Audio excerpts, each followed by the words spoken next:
Wizards fans, we at the end of the season. We got 9 games left. We playing for the ping pong ball, unfortunately. And it's not looking good. But we here, Wizards fans. We here for you. We on YouTube. We on Twitter. We all over the air for you. We trying to give it up to you.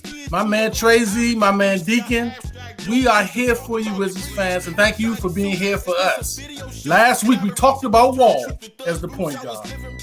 This week, we're going to talk about what Beal wants as a point guard. What Beal wants as a point guard. So before we do that,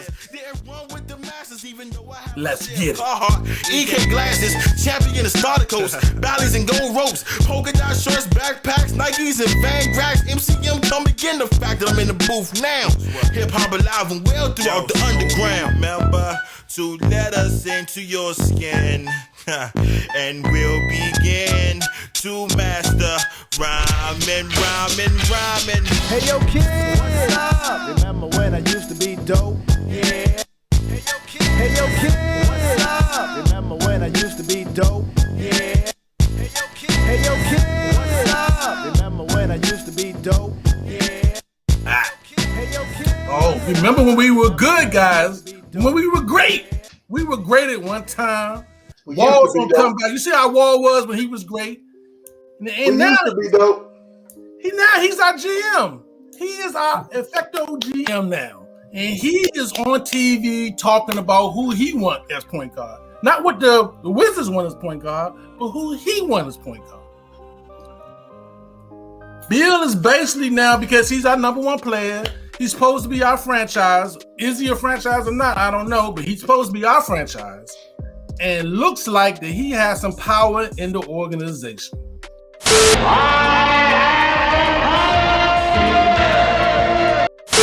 He was on TV talking about who he wants as his point guard and who he thinks should be on the team. He wasn't sounding like he wasn't speculating when I listened to the interview. It sounded like he knew, like he had a pen and paper, like he was giving great ideas to the GM. He went through it a couple times. You know what I'm saying? And Deacon, one of the things that he said he wanted was a big point guard. A big point guard, and he basically said that he might have been the one that really put the thumbs up with the unicorn too, because he really liked the unicorn, which is very interesting. His big point guard's in Dallas. He didn't particularly care for that young gentleman, that old school gentleman. He didn't particularly care for him. Now that gentleman is hitting big shots every night, but he didn't particularly care for that guy. It's crazy. It's crazy. You know what I'm saying?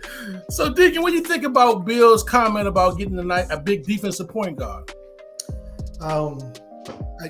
Wouldn't bother me one bit. We need a guy. No, we don't need just a defensive point guard. We need a guy who's going to score some points. It can't be just a defensive point guard. But I do like the size that he's looking for. But we had one. Yeah, but that didn't work. He was a 6'5" point guard that can score and play D. Listen, Allegedly. Different. Football teams and basketball teams are different. Basketball teams are a small knit group, small locker room. They have to get along. You can't avoid each other. And apparently these two guys didn't mesh. So no matter what's happened, we couldn't have him here. He had to go. He wasn't performing. You know, he had a couple of shots for us in the beginning of the season, but then his play just went downhill. I don't know if he was discouraged because nobody was listening to him, or he felt like he should deserve more credit. Whatever it is, he's gone. So him wanting a big point guard, I think, is a good idea because he's not going to post up. Bill's not a post up guy. Okay? So if you got a big point guard, like I said, that's what I thought Dinwiddie was going to do, is post these little short dudes up because they were faster than him. But you can be stronger than him and posting it. Neither here nor there. He does like the unicorn, so I think that's a good one too. Now, I don't know if Kuzma. I mean, that's really right now. That's our big three: Kuzma, the unicorn, and Brad. Right. Right. We've got a good team. We have, I don't know what it is. We have a team. Once Brad gets back and we get his 20 points, 20, 30 points off the bench and put it in the game, them three, along with Rui with his newly renovated 3-point shot, is going to get paid in a couple of years. And then you got Gafford, who's just full of energy. I think I wouldn't be mad to bring in another center. I would get rid of your boy Bryant. I just don't think he has the energy to play with us. I think he's just another guy. He's not a starter. You know what I mean? So right now they're playing Porzingis at the 5 as well. So, but if we had a guy who could, I don't know, whatever. I like what Beal wants, and in a basketball position where he is a franchise, you better make him happy if you're trying to re-sign him. And it seems like they're trying to re-sign him, so you better make him happy with the players he's going to be playing with, because you don't want to sign him and then he be disgruntled for the next 5 years, making $250 million. So, I mean, if he wants what he wants, man, as long as it works with the team chemistry, and the coach wants that particular player, because you can want him all you want. If the coach don't want him, he bench him, put him on the end of the bench. He be down there, with my boy who ain't on the team no more. But I like it, man. Bill is the player that we got. We don't have any other franchise players on the team. So you get them paid, you get Porzingis locked up, you get Kuzma locked up, because Kuzma is a rebounding fool, and he can score. He can make his own shot. He can create his own shot, which I like.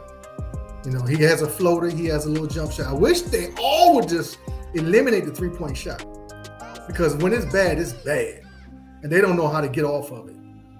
So I like it. Trey Z, I'm sitting here watching the Wizards right now. They on TV right now as we doing the show, and I'm a fan. I glanced up at the game, and we're down 17-41 to Milwaukee.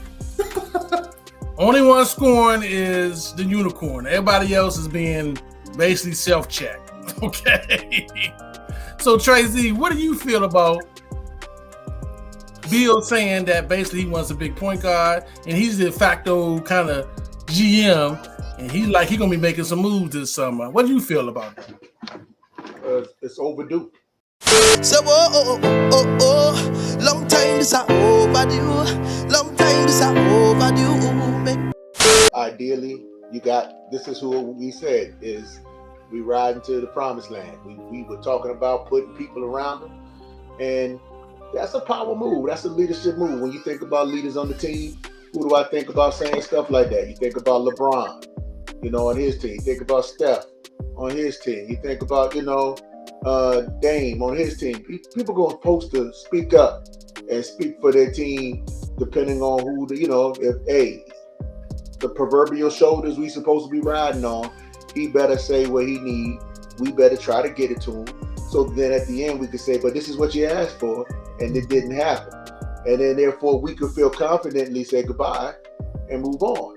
Right. But we can't give any more. If he needed 2 more pieces, he just needed 1 more thing. If he wasn't injured, I'm so sick and tired of that. We just gotta, hey man, this is what you want. There you go. All right, we need a chip. We need a playoff run. I think at least that. Get the playoffs. It's a run where we can get past a round that we ain't been past a round in so many years. So yeah. All right, Bill, here you go. Enjoy. Yeah. And we're watching. Right. And so, but I don't like, and I'm going to say this carefully to all the young folk out there, making millions of dollars. I just feel like I would be able to get along with a lot of people who I know I would not even want to be in the same room with. I just know I probably could do that. I don't think I could do much. I don't think I have the athletic ability to do what half of those guys do. But I darn sure can get along. And for me, that is just hard to fathom. What is it about these guys that I'm watching this guy?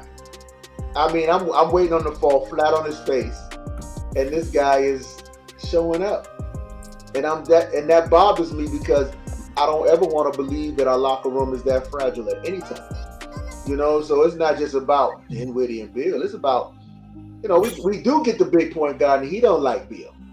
but Bill likes him, but he don't like Bill. I mean, what is that? That sounds like a soap opera. I mean, seriously, sounds like the real sports of Washington, D.C. or something. You know what I'm saying? I'm waiting on, the people to follow him into the locker room and talk about them. He didn't pass me the ball. I didn't like it. I mean, come on, man. I don't want to believe that's what's going on, man. But it seems to be an issue, and it shouldn't be. But then you know what? I'm also going to say that I'm a pass the mic. That comes down to coaching. And though we know that coaches don't necessarily stay in the locker room, if they feel that, they need to get in there. And if you ain't the one to do it as a head coach, then you need to send them assistant coaches that ain't gonna do nothing but lose games for you when you ain't there. And they need to make relationships and go in there and quiet that bull jive down. That's what coaching does. What's supposed to be doing. Period. And I'm heavy on that, man, because in basketball, that's the sixth man. In the football, it's the 13th man because the 12th man is the fan. But my thing is that you got to do your job too. Motivate these dudes, man. Popovich is 99. And that dude is able to pull together no-name bammers who probably don't even speak each other's language, and they out there balling. 밖에 나가기 정말 좋은 날이네요. 날씨 좋은. Just shoot me in the face. So that is what I'm talking about, man. But I'll digress. Speaking of coaches, did y'all guys see at the Miami Golden State game I think it was yesterday. Mm-hmm. Apparently, Coach Sportser, I think his name is Sportser, whoever Miami's coach name, was drawing some plays, and this guy named Jimmy Butler had a negative comment to the coach. About the play? Well, about what the coach was saying, he's playing L.A.B defense, apparently. And Jimmy said, I'm gonna punch you in your face or something like that for saying that. And some dude named Udonis Haslem was assistant coach, said, I'm gonna kick your butt.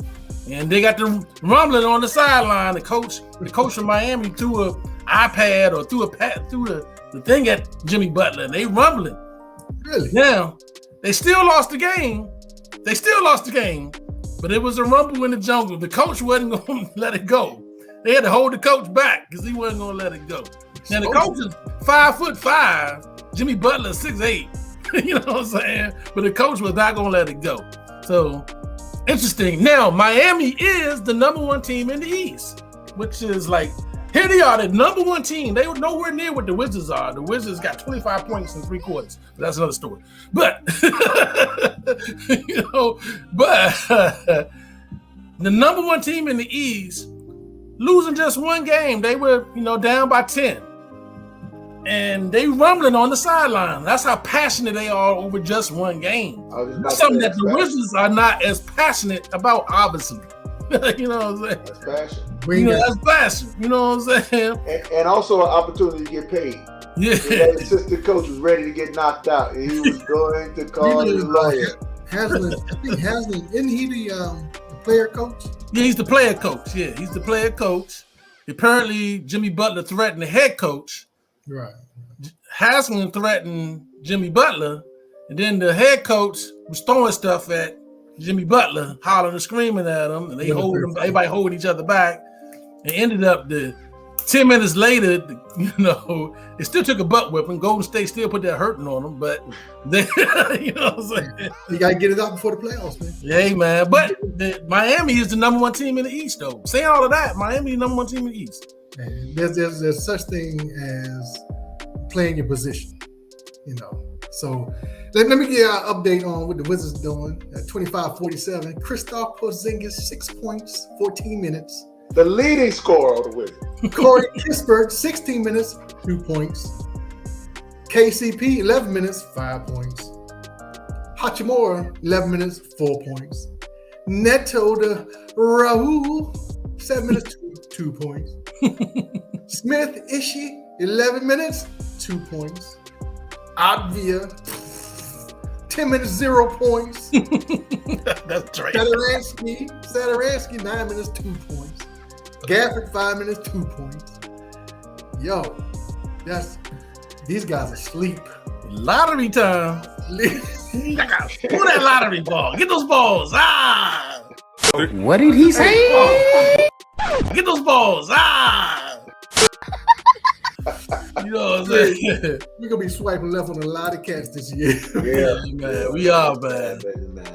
Hey, we're gonna have to watch this Final 64 and see who we gonna pick in this lottery. Yeah. We need a player, baby. Well, I'm gonna tell you one thing. Until we talking stuff, that was Wizards. We talking Wizards, but just real quick in the tournament, man, I'm just blown away at the fact that Gonzaga is losing to Arkansas. What? Wow. Yeah, I tried to tell you. I'm losing money, fellas. I'm losing money. So if you come in with a high draft, a high number, like number 1, number 2, and they always just. Anyway. Wow.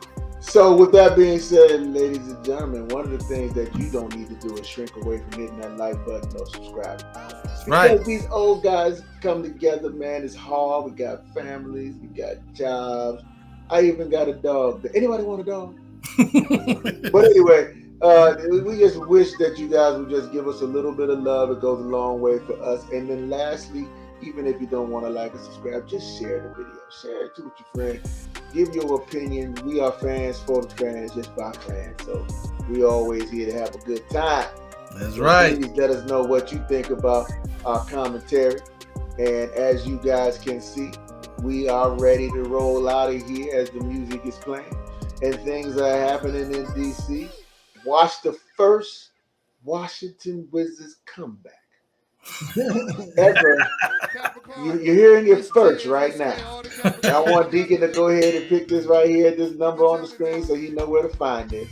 And either next week I'm going to be sitting here eating crow or smiling because I'm always right. Hey, man, check that out on TikTok, y'all. Check that out on TikTok. Talking to We see y'all, fellas. We see y'all. We love y'all.